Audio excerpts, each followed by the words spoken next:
और उसके बाद माह रमजान में अल्लाह हमें शबे कद्र अता फरमाता है।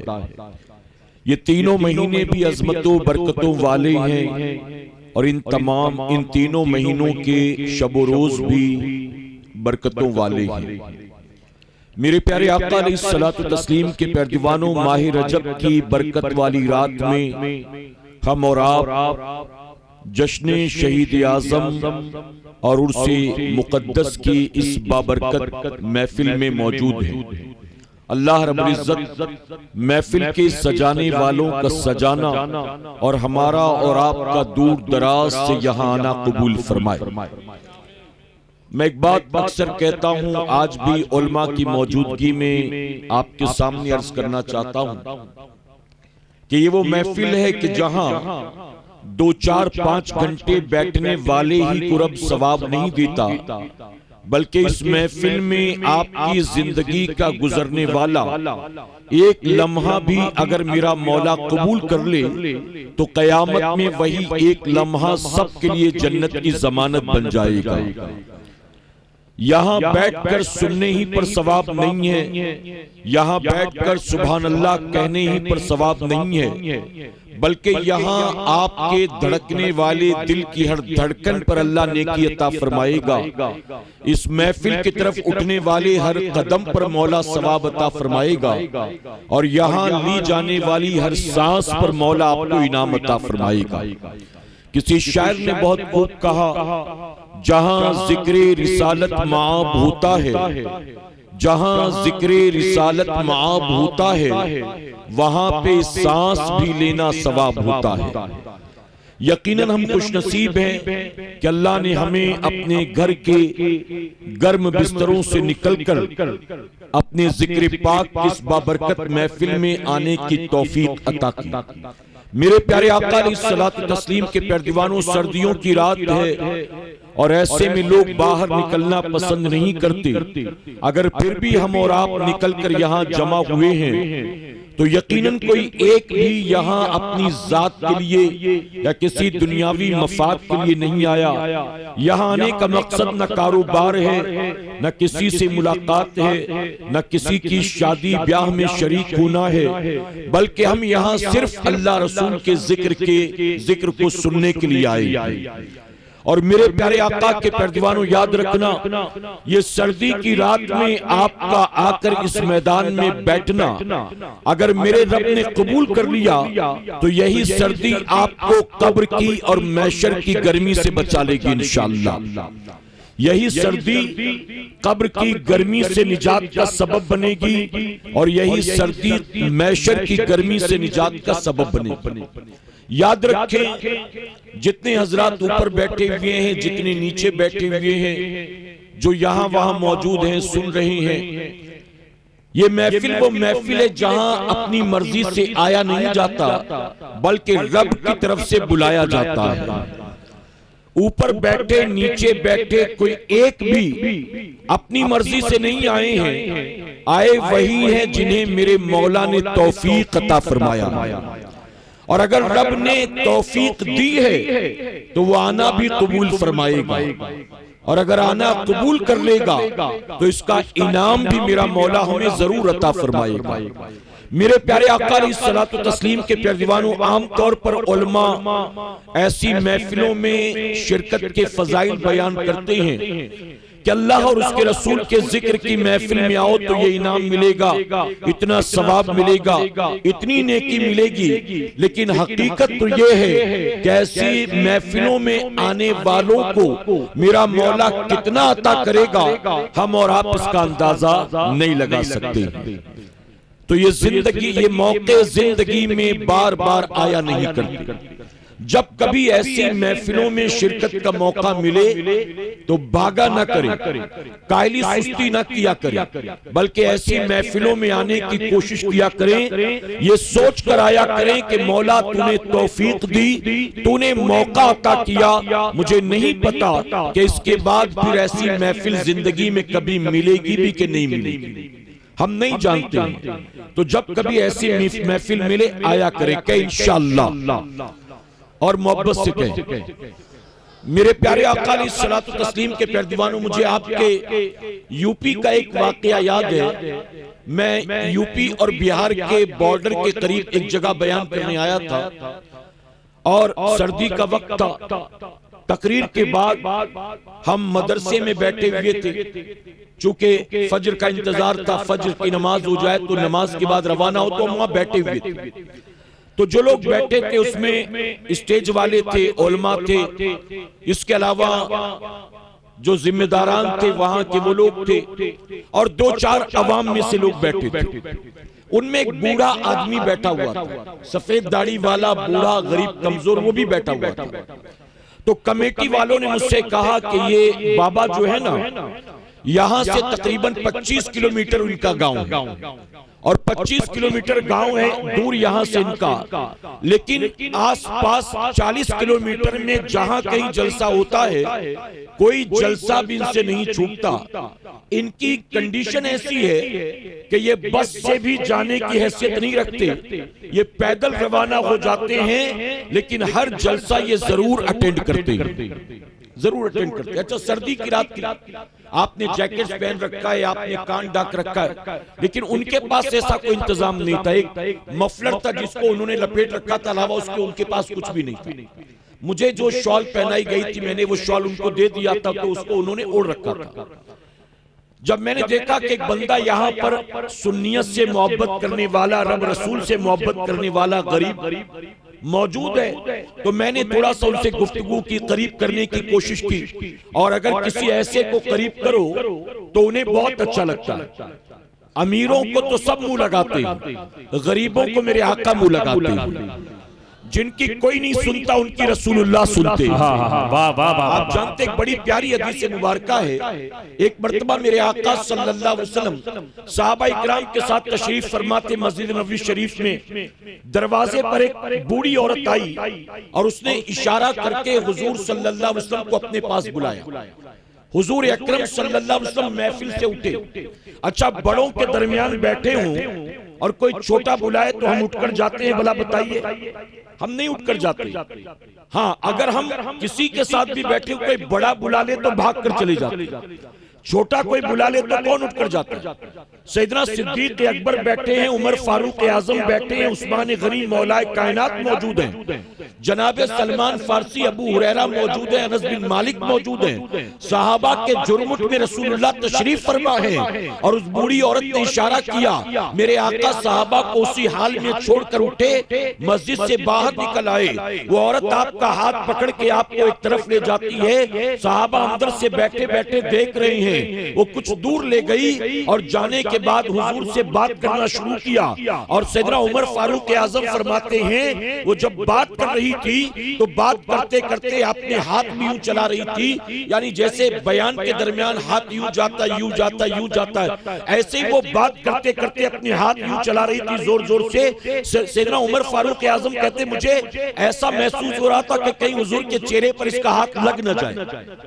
बात करने में इतनी मस्त थी कि यूं हाथ करती जा रही है और हुजूर सल्लल्लाहु अलैहि वसल्लम खड़े हुए सुन रहे हैं। साहबा इकराम इंतजार कर रहे, जी भर के उसने बात की, बात कर लिया, उसके बाद फिर वो चली गई। जब वो चली गई तो हुजूर सल्लल्लाहु अलैहि वसल्लम वापस तशरीफ लाए, महफिल में आकर तशरीफ फरमा हो गए। तो जानते सैयदना उमर फारूक आजम ने क्या अर्ज किया? अर्ज करते, या रसूलल्लाह सल्लल्लाहु अलैहि वसल्लम, ये औरत बहुत बातूनी है, ये बहुत ज्यादा बोलती है, इसको कोई मिल जाए ना बात करने को तो इसकी बात खत्म ही नहीं होती, इसलिए इसको कोई मुंह ही नहीं लगाता, इसकी कोई बात ही नहीं सुनता। आपने खामखा में इतना वक्त जाया कर दिया, आपको इसकी बात सुनना ही नहीं था, आपको जाना ही नहीं था, आपने इतना टाइम उसके पीछे क्यों जाया कर दिया? तो जानते मेरे आका मुस्कुरा कर क्या फरमाते हैं? आका फरमाते, उमर, जिसकी कोई नहीं सुनता, मैं भी ना सुनूं तो भला वो कहां जाएगी? वाह वाह वाह वाह। लगाते हैं उसको भी मुंह से आका, जो होता नहीं मुंह लगाने की ताबीर। आप सोचे मेरे प्यारे आका के प्यारे दीवानों, तो अब मैंने उसको करीब किया, करीब करके मैंने थोड़ी सी बातचीत की। मैंने उनसे कहा कि बाबा गांव कहाँ है आपका? तो बताया यहाँ से 25 किलोमीटर दूर। मैंने कहा कैसे आया? तो उन्होंने बताया कि मैं सुबह 10 बजे निकला पैदल, रात जलसे में शिरकत के लिए सुबह 10 बजे पैदल चला हूं। अच्छा, 10 बजे पैदल वो अपने गांव से चला है ताकि जलसे में पहुंच जाए। हालांकि मुझे तकरीर के लिए मुंबई से आना था, लेकिन मैं भी 10 बजे नहीं निकला था। मुझे बॉम्बे से आना था, मैं भी 10 बजे नहीं निकला था। मेरी कोई 2-3 बजे की फ्लाइट थी वहां से वाराणसी की, तो मैं भी देर से निकला और वो इतने जल्दी निकला। मैंने कहा आप बस से क्यों नहीं आए, किसी सवारी से क्यों नहीं आए? तो उन्होंने कहा कि मेरे पास सवारी के पैसे नहीं थे। हालांकि मैंने सोचा रास्ते में कोई मिल गया तो गाड़ी से छोड़ देगा, लेकिन कोई नहीं मिला। काफी दूर तक पैदल चलकर आया, फिर एक ट्रक वाले ने बिठा लिया तो थोड़ा उसमें आया। फिर बात चलती रही। उसने मुझसे कहा कि जो मेरा गांव है ना, उस गांव में सिर्फ मैं और मेरी बीवी, हम दो ही सुन्नी हैं। हमारे गांव में कोई सुन्नी है नहीं, हम दो ही सुन्नी हैं। अल्लाह अल्लाह अल्लाह। इसके बाद वो बूढ़ा आदमी कहता है, मेरे गांव में जो मस्जिद है वो भी सुन्नियों की नहीं है, मेरे गांव के लखपति लोग भी सुन्नी नहीं है, मेरे आसपास कोई सुन्नी नहीं, मैं अकेला हूं। इसीलिए जहां भी जलसा वगैरह होता, चूंकि मेरे गांव में ऐसा कोई प्रोग्राम होता नहीं, जहां भी पता चलता है कि यहाँ फला उलमा आ रहे हैं, यहाँ दस्तार बंदी है, यहाँ गांव का सालाना जलसा है, यहाँ 11वीं शरीफ की महफिल हो रही है, यहाँ उससे पाक हो रहा है, मैं पहुंच जाता हूं अपने तौर पर। फिर बात करते करते उन्होंने बताया कि एक मर्तबा मेरी बीवी की तबीयत बहुत खराब हुई और डॉक्टर ने इलाज के लिए मुझसे कहा कि 40,000 रुपए चाहिए। बीवी के इलाज के लिए 40,000 रुपए की जरूरत थी, कोई छोटा सा ऑपरेशन था। वो कहता है, मैं गरीब आदमी जिसके पास 40 रुपए ना हो, बीवी के इलाज के लिए 40,000 कहां से लेकर आता? मैंने सब अल्लाह के हवाले कर दिया कि मौला तूने जब तक की जिंदगी लिखी होगी जी लेंगे, उसके बाद तेरी मर्जी होगी तो चले जाएंगे। अब ऑपरेशन कराने के लिए 40,000 कहां से लेकर आऊं? तो कहते जब मेरे ये हालात बने तो गांव के जब अमीरों को पता चला तो कुछ लोग मेरे घर आए। घर आने के बाद कहा, हमें पता चला है कि आपकी बीवी की तबीयत खराब है, डॉक्टर ने ऑपरेशन लिखा है और 40,000 रुपए की जरूरत है, हम आपकी मदद करने को तैयार हैं। सिर्फ आपकी बीवी के ऑपरेशन को 40,000 ही नहीं देंगे, उसके बाद जो दवा इलाज का खर्च होगा वो भी देंगे। आप दोनों मियां बीवी जब तक जिंदा रहेंगे आपके राशन पानी खाने पीने का इंतजाम भी हम करेंगे। सिर्फ आप एक काम करो, आप नमाज हमारी मस्जिद में आके पढ़ा करो, आपको कुछ नहीं करना, आप सिर्फ हमारी मस्जिद में आकर हमारे साथ नमाज पढ़ा करो और बाकी सारा कुछ हम पर छोड़ दो, सब कुछ हम देख लेंगे। तो जानते हो उसने क्या कहा? उस बूढ़े ने कहा कि मेरी बीवी मरती हो तो मरे, मैं 40,000 के लिए या घर के राशन पानी के लिए या अपनी बीवी की जिंदगी बचाने के लिए गौस पाक के दुश्मनों का साथ नहीं दे सकता हूं। मेरी बीवी जिए चाहे मरे, मैं इमाम हुसैन का दामन नहीं छोड़ सकता हूं। इसे कहते हैं इश्क, इसे कहते हैं मोहब्बत। मेरे प्यारे आका के प्यारे दीवानों, आप जरा सोचिए, इसे कहते हैं वाकई अल्लाह रसूल से मोहब्बत। हमसे बिस्तर न छोड़ा जाए, हमसे घर से न निकला जाए और हम आशिक़े रसूल बने घूमते हैं। हम गालियां दे, झूठ बोले, माँ बाप को झिड़कियां दे, हम बात बात पर लोगों से लड़ने झगड़ने पर आमादा हो जाएं और आशिक़े रसूल बने फिरते हैं। मेरे प्यारे आका अलैहिस्सलातु तस्लीम के प्यारे दीवानों, मैंने जो आयत करीमा तिलावत की है, आइए उसके ताल्लुक से कुछ बातें अर्ज करता हूं। आप जानते हैं कि आज की हमारी इस महफिल के मरकजी खतीब जो हैं, खुसूसी खतीब जो हैं, वो सैयद अमीरुल कादरी साहब किबला हैं। तो सैयद साहब आए, इससे पहले मैं अपनी गुफ्तगू मुकम्मल करता हूं, इसलिए ज्यादा तमहीद में न जाते हुए कुछ बातें थी जो मैंने आपके सामने अर्ज कर दी। अब अपने उन्वान पर मैं चलता हूं और मैं गुजारिश करता हूं कि जिस्म के साथ जहन को हाजिर रखकर मेरी बातें सुने और इस नियत के साथ सुने। आज इस जश्न शहीद आजम की महफिल पाक में जो कुछ सुनेंगे, जो कुछ सीखेंगे, शोहदाए करबला के सदके पूरी जिंदगी उस पर अमल की कोशिश करेंगे इंशाअल्लाह। इंशाअल्लाह एक वली के उर्स में हम मौजूद हैं, वली के कदमों में मौजूद हैं, वली के उर्स में शरीक। मेरे प्यारे आका के प्यारे दीवानों, मेरी बात तवज्जो के साथ सुनो और मेरी सारी बातें स्टार्ट से एंड तक जितना मर्दों के लिए है उतना ही खवातीन के लिए। तो हमारी माएं बहनें बच्चियां भी बगौर सुने।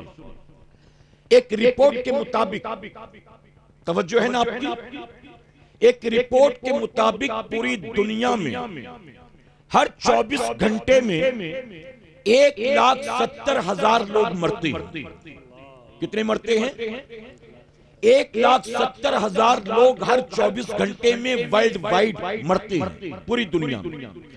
अगर 1,70,000 को पर आवर के एतबार से डिवाइड किया जाए, हर घंटे के एतबार से बांटा जाए, तो पर आवर तकरीबन 7,600 लोग मरते हैं पूरी दुनिया में। 7,600 लोग। ऐसे में अगर हम अभी भी जिंदा हैं, सांसें चल रही हैं, दिल धड़क रहा है, रगों में खून दौड़ रहा है, रात सोने के बाद सुबह उठने की मोहलत मिल रही है, तो यकीन जाने इसमें अपना कोई कमाल नहीं है, बल्कि सब मेरे मौला का करम है। कोरोना के बाद हमारे मुल्क में हर 1 घंटे में 40 साल से कम उम्र के 4 लोगों को हार्ट अटैक आ रहा है।